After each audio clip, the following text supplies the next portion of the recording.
गेले काही दिवस या नीट पेपरफुटीच्या मुद्द्यावरनं देशाचं राजकारण, समाजकारण अक्षरशः ढवळून गेलंय। पेपरफुटीच्या मुद्द्यावरती देशभरातनं केंद्र सरकारवरती टीकेची झोड उठत असतानाच आता राष्ट्रीय परीक्षा संस्था अर्थात NTA मध्ये मोठ्या बदलांना सुरुवात झाली आहे। अगदी थोड्याच वेळात शिक्षण मंत्रालयाची एक महत्त्वपूर्ण पत्रकार परिषद पार पडेल। मात्र त्याआधी NTAनं तब्बल 47 अधिकारी आणि कर्मचाऱ्यांची हकालपट्टी केल्याचं समोर आलंय। या निर्णयाकडे केवळ प्रशासकीय सुधारणा म्हणून नाही तर सरकारच्या राजकीय रणनीतीच्या दृष्टिकोनातूनही पाहिलं जातंय। पुढच्या महिन्याभरामध्ये NTAची व्यापक पुनर्रचना करण्याची तयारी आता केंद्र सरकारनं सुरू केली आहे। तज्ञ समितीच्या शिफारशीनंतर परीक्षेची प्रक्रिया अधिक सुरक्षित, पारदर्शक आणि तंत्रज्ञान आधारित करण्यासाठी एक नवी यंत्रणा उभारली जाणार आहे। मात्र या घडामोडींचा राजकीय संदर्भ हा अधिक महत्त्वाचा मानला जातोय। गेल्या महिन्याभरापासून दिल्लीतल्या जंतर मंतरवरती विद्यार्थ्यांचं आंदोलन सुरू आहे। पेपरफुटी, परीक्षा व्यवस्थेतली अनियमितता आणि NTAच्या कार्यपद्धतीवरती प्रश्न उपस्थित करत या आंदोलनकर्त्यांनी केंद्र सरकारला थेट टार्गेट केलंय। विरोधी पक्षांनी सुद्धा आंदोलनाला पाठिंबा देत सरकारवरचा दबाव वाढवलाय आणि याच पार्श्वभूमीवर NTA मध्ये मोठे बदल म्हणजे सरकारचा डॅमेज कंट्रोल करण्याचा प्रयत्न आहे का, अशी चर्चा राजकीय वर्तुळात रंगू लागली आहे। दिल्लीतनं आपले प्रतिनिधी सोमेश कोलगे सध्या आपल्या सोबत आहेत। सोमेश, सरकारी पातळीवरती डॅमेज कंट्रोलचा प्रयत्न नेमका कसा सुरू आहे? NTAतले महत्त्वाचे बदल नेमके काय आहेत?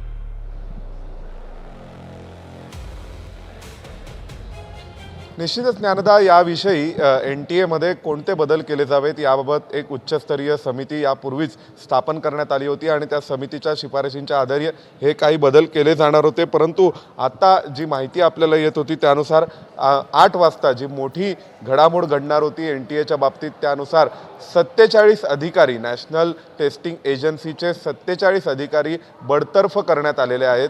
म्हणजे थेट त्यांची सेवा समाप्ती करण्यात आलेली आहे अशी माहिती मिळते आणि NTAच्या या सर्व अधिकाऱ्यांवर या सगळ्या बेजबाबदार कारभाराबद्दल आणि सगळ्या गैरव्यवहाराबद्दल आरोप ठेवून ही बडतर्फ करण्यात आलेलं आहे असं कळतंय। आणि त्याशिवाय जर आपण पाहिलं तर काही अधिकाऱ्यांच्या विरोधामध्ये कायदेशीर कारवाई सुद्धा होणार आहे। म्हणजे केवळ बडतर्फ करून मोकळं केलं जाणार नाहीये, तर काही जे अधिकारी जबाबदार असतील, या सगळ्याला कारणीभूत ठरलेले असतील या पेपर फुटीसाठी, त्या सगळ्यांवर कायदेशीर कारवाई केली जाणार आहे, त्यांना कायदेशीरदृष्ट्याही जबाबदार धरलं जाणार आहे।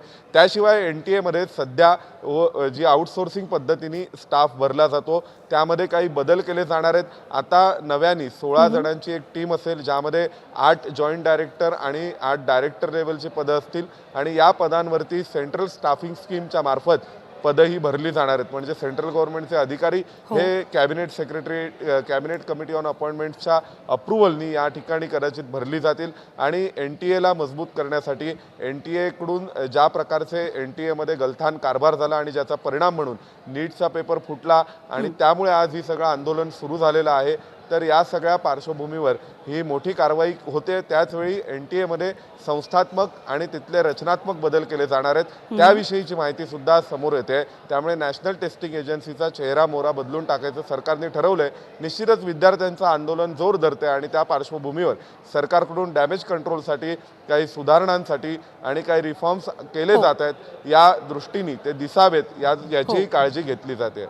अगदी बरोबर आहे सोमेश, विजिबल पद्धतीनं काहीतरी इम्पॅक्ट दिसावा याचा प्रयत्न सरकारी पातळीवरती नक्की होते। सरकारची भूमिका अगदी पहिल्या दिवसापासून होती की ज्यांच्यामुळे पेपर फुटला, जिथे पेपर फुटला, ज्या त्रुटींमुळे पेपर फुटला, त्या सगळ्यांचं निराकरण करणं हे अधिक महत्त्वाचं आहे आणि त्या दृष्टीनं सरकारची पावलं सुद्धा पाहायला मिळतात। अपडेट्स अर्थातच जाणून घेत राहू सोमेश, तुर्तास धन्यवाद।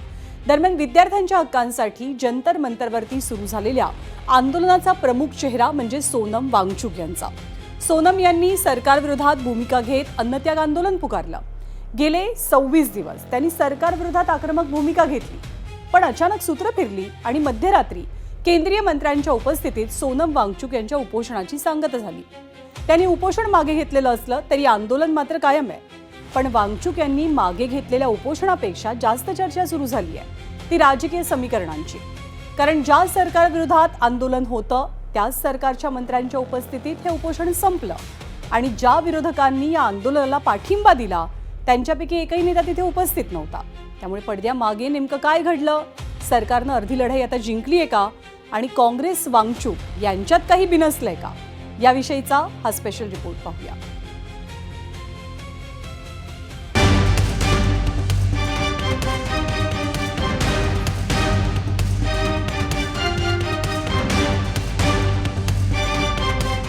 अठ्ठावीस जून पासून सुरू असलेलं सोनम वांगचूक यांचं आमरण उपोषण अखेर संपलंय.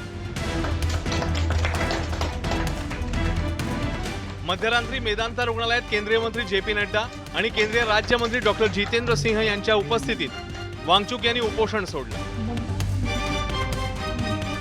सरकारने लेखी आश्वासन दिल्यानंतरच हा निर्णय घेतल्याचं वांगचूक यांनी स्पष्ट केलंय. विभिन्न राजनीतिक दलों के लगभग 65 सांसदों ने आकर और हस्ताक्षर देकर हमसे अनशन तोड़ने के लिए कहा और वो संसद में इस मुद्दे पर नीट पेपर्स और परीक्षाओं की प्रणाली पर चर्चा करेंगे ये आश्वासन दिया. और जो सरकार से इस तरफ से मंत्रीगण आए थे उन्होंने भी ये आश्वासन दिया. आखिर में आज उन्होंने लिखकर आश्वासन दिया है. मात्र उपोषण संपल्यानंतर राजकीय चर्चांना उधाण आलं. कारण ज्या सरकार विरोधात आंदोलन सुरू होतं त्याच सरकारच्या मंत्र्यांच्या उपस्थितीत उपोषणाची सांगता झाली.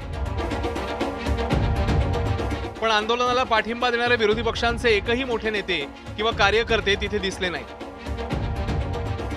इतकंच नाही तर कॉक्रोच जनता पार्टीचे पक्षाचे प्रवक्ते सौरव दास यांनीही उपोषण संपल्याची माहिती नसल्याचं सांगितलं.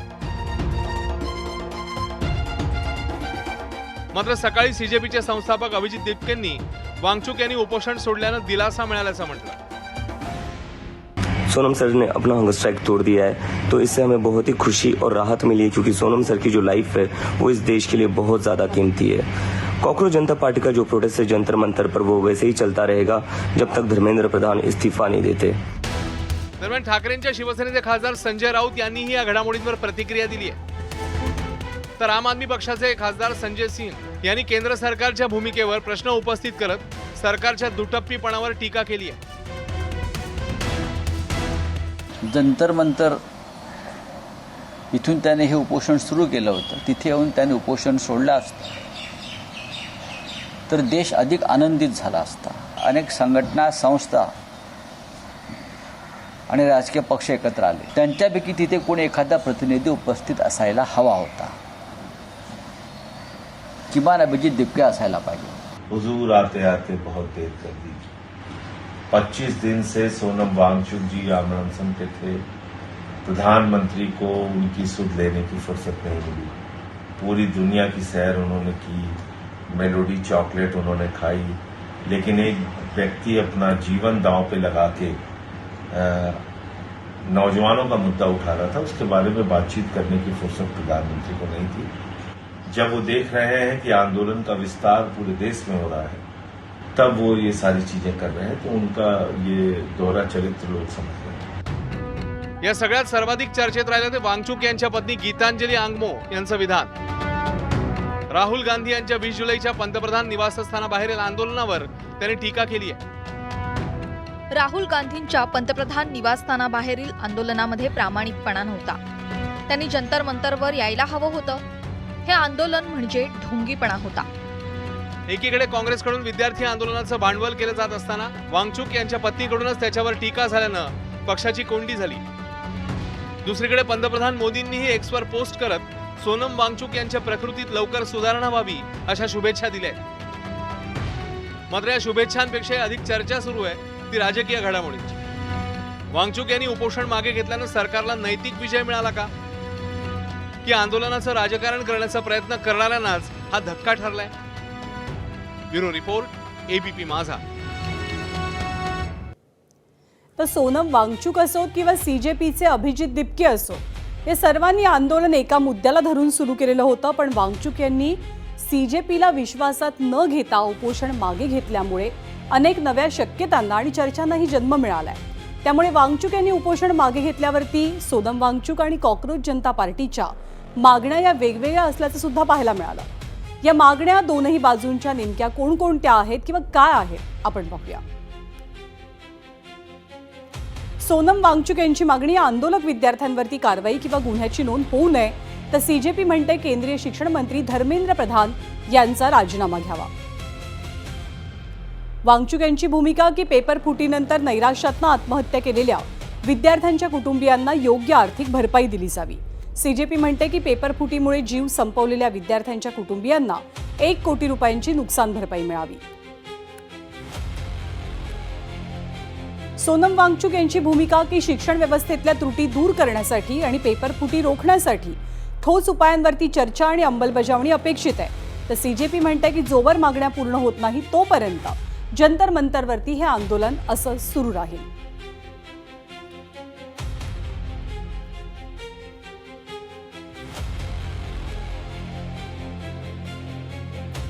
तो उपोषण मागे घेताना सोनम वांगचुक यांनी असं म्हटलं की सरकारकडनं त्यांना लेखी आश्वासन मिळालं आणि त्यानंतरच त्यांनी आपलं उपोषण मागे घेतलेलं असलं तरी दिल्लीच्या जंतर मंतरवरती आंदोलनाची धार ही कायम पाहायला मिळाली.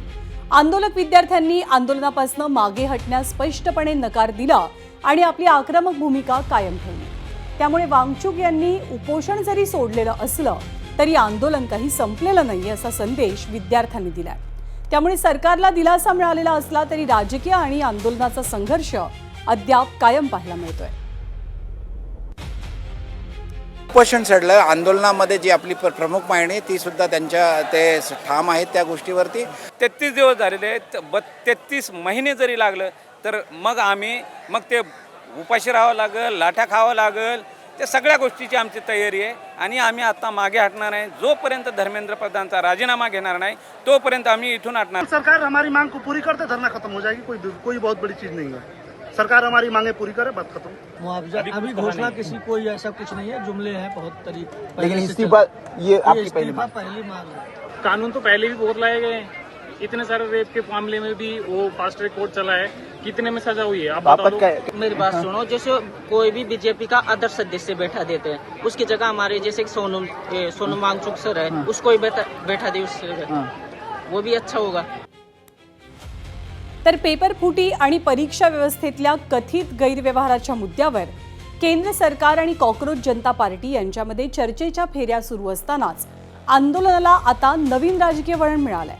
कॉकरोच जनता पार्टीचे संस्थापक अभिजित दिपकेंनी केंद्रीय शिक्षण मंत्री धर्मेंद्र प्रधान यांच्यावरती थेट निशाणा साधत पंतप्रधान नरेंद्र मोदींनाच इशारा दिलाय. सरकार चर्चेच्या माध्यमातून वातावरण शांत करण्याचा प्रयत्न करत असताना आंदोलनकर्त्यांकडून दबावाचं राजकारण सुरू असल्याचं चित्र निर्माण झालंय.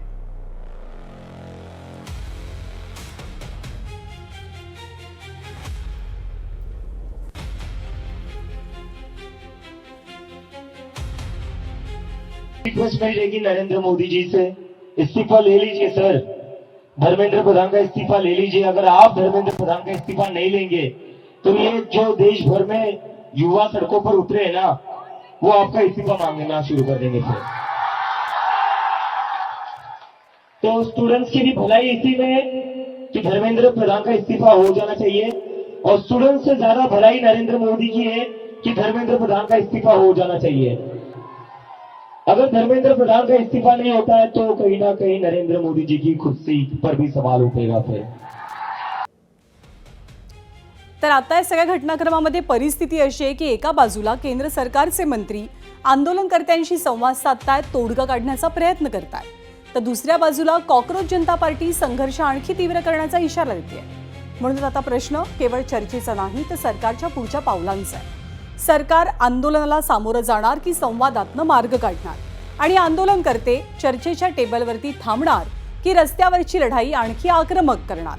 कारण आता ही लढाई केवळ नीट पेपर फुटीपुरती मर्यादित राहिलेली नाही, तर ती पोहोचली आहे देशाच्या शिक्षण व्यवस्थेच्या विश्वासार्हतेपर्यंत, विद्यार्थ्यांच्या भविष्याच्या सुरक्षेपर्यंत आणि केंद्र सरकारच्या राजकीय उत्तरदायित्वापर्यंत.